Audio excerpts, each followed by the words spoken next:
नमस्कार दोस्तों, कैसे हैं आप सब? आशा करता हूँ आप सब बहुत अच्छे होंगे। दोस्तों, क्या आप मुझे बताएंगे, जब आप सुबह उठते हैं तो सबसे पहले क्या करते हैं?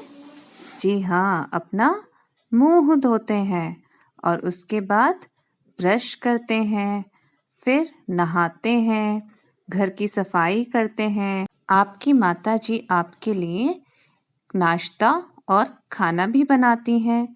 तो दोस्तों, इतने सारे काम करने के लिए क्या आप मुझे बताएंगे किस चीज़ की ज़रूरत पड़ती है? जी हाँ, इन सब कामों को करने के लिए किसकी ज़रूरत पड़ती है? जल की। जल यानी पानी। और जब आपके माताजी पिताजी बाजार से फल सब्जियां लाते हैं तो सबसे पहले आप क्या करते हैं? जी हाँ, उनको धोते हैं और उसके बाद उनको अपने खाने में प्रयोग में लाते हैं। तो देखा आपने, बिना जल के या पानी के कोई भी काम हम अपने दिनचर्या का नहीं कर पाते हैं। इसका मतलब पानी या जल हमारे जीवन में बहुत महत्व रखता है। दोस्तों, अगर हमें यह बोला जाए कि आपको अपना पूरा दिन एक बाल्टी पानी से गुजारना है, तो क्या आप एक बाल्टी पानी से अपना पूरा दिन गुजार सकते हैं? जी नहीं। इतना ही नहीं दोस्तों, पानी या जल पेड़ पौधों, जानवरों, इन सब के लिए भी बहुत आवश्यक होता है। कृषक लोग अगर खेतों में पानी का प्रयोग नहीं करेंगे तो फसल कैसे आएगी और हमें खाना कैसे मिलेगा? इसी तरह जानवर बिना पानी के मर जाएंगे। तो दोस्तों, पानी हमारे लिए, जानवरों के लिए और पेड़ पौधों के लिए, सबके लिए बहुत आवश्यक है। या हम कह सकते हैं, जल बहुत ही कीमती है और हमें जल को व्यर्थ ही बर्बाद नहीं करना चाहिए। दोस्तों, आप जानते हैं हमें पूरे दिन भर में कितना पानी पीना चाहिए? जी हाँ, 8 से 10 गिलास। क्योंकि हमारे शरीर के अंदर भी पानी के बहुत महत्वपूर्ण कार्य होते हैं। मगर दोस्तों, क्या आपने कभी यह सोचा है कि हमें यह जल मिलता कहाँ से है? क्या आप जानते हैं, हमारी धरती पर 70% पानी है और 30% धरती है। धरती पर हमें पानी अलग-अलग साधनों के रूप में मिलता है, जैसे तालाब, नदी, झील, समुद्र, सागर। लेकिन इन सभी जगहों पर भी पानी कहाँ से आता है? चलिए, मैं आपको बताता हूँ। इन सभी जगहों पर पानी बारिश से आता है।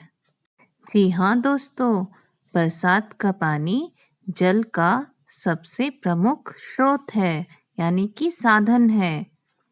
बरसात का यह पानी जल नदी, तालाबों में इकट्ठा हो जाता है।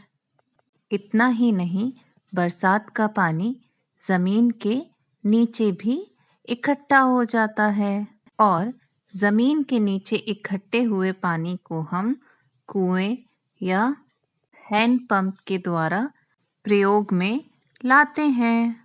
आइए जल के स्रोत यानी सोर्सेस ऑफ वाटर देखते हैं। बारिश, वर्षा यानी रेन, नदी, रिवर, तालाब, पॉन्ड, झील, लेक, कुआं, वेल, सागर, समुद्र यानी सी और ओशन, नलकूप जिसको हम ट्यूबवेल बोलते हैं, हाथ का नलका यानी कि हैंडपंप, नल यानी कि टैप, पानी का झरना यानी कि वाटरफॉल। तो दोस्तों, अभी तक हमने क्या जाना? जी हाँ, हमने यह जाना कि बरसात का पानी जल का सबसे प्रमुख साधन है तथा सभी नदियों, तालाबों, झीलों में पानी बरसात से ही आता है। पता है दोस्तों, हम बरसात के पानी को बाल्टी, टैंक या बड़े-बड़े बर्तनों में इकट्ठा करके रख सकते हैं और अलग-अलग कार्यों के लिए उस पानी को हम प्रयोग में ला सकते हैं। जैसे हम अपनी गाड़ी पानी से धो सकते हैं, हम अपने घर को साफ कर सकते हैं तथा बरसात के पानी को हम पेड़ पौधों में भी डाल सकते हैं। चलिए दोस्तों, अब हम देखते हैं पानी हमारे लिए कहाँ-कहाँ पर आवश्यक होता है। पीने के लिए, खाना बनाने के लिए, कपड़े धोने के लिए, पेड़ पौधों के लिए, जानवरों के लिए, आग बुझाने के लिए, दफ्तरों व विद्यालयों में। इसके अलावा भी जल के बहुत उपयोग होते हैं, जैसे कृषि में। आइए दोस्तों, अब हम एक गतिविधि करते हैं और इस गतिविधि में हम जल के ऊपर एक कविता पढ़ेंगे। धरती ग्रह अनोखा, अपना पानी का, इस पर हक है हर एक प्राणी का।